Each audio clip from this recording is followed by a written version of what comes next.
Je vais vous parler de l'animal totem, hein. Il est rentré dans notre culture, en fait, au fil des années. Et beaucoup d'entre vous ont la curiosité de savoir à quel animal totem ils appartiennent. Donc, à quelle tribu ils appartiennent.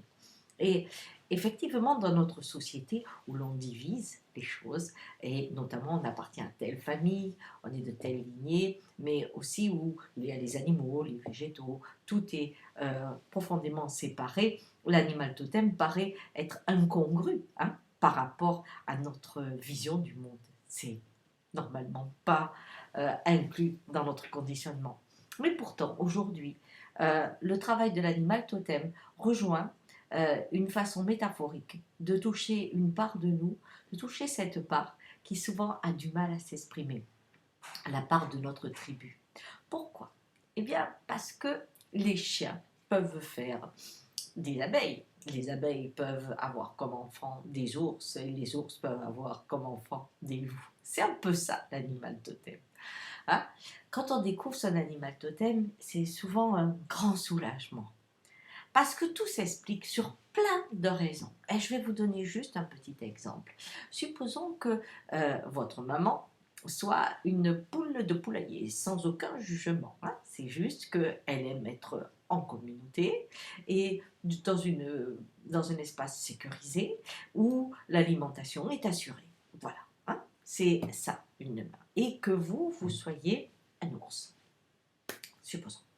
Donc vous allez être un ours élevé comme une poule en poulailler.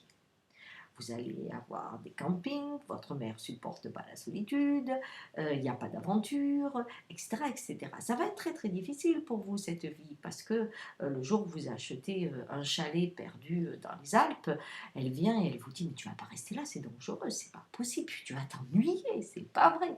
Au moment où vous êtes seul dans votre rêverie, eh bien vous allez avoir la même chose, c'est mais qu'est-ce que tu fais tout seul? C'est pas possible, tu peux pas rester comme ça. Voilà, ça ce sont les forces de l'animal totem, c'est tout d'un coup de se rendre compte qui on est et aussi dans quel environnement on a été nourri.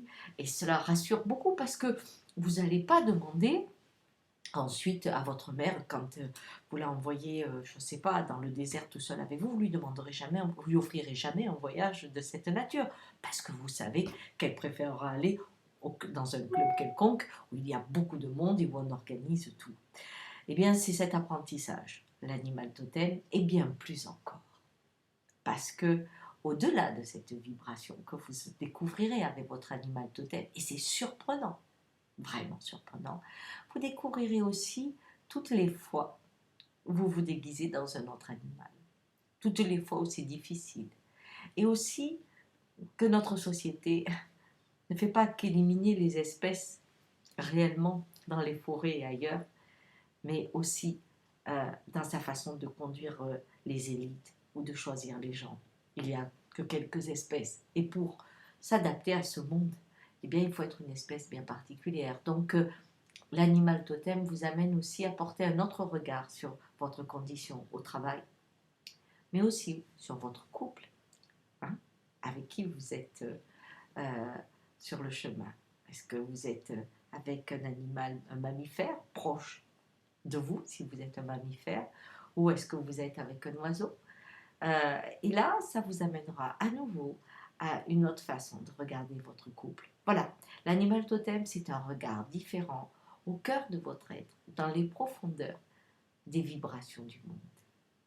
Si ça vous intéresse, je vous accueillerai avec joie, mais très grande joie, dans ce voyage fantastique.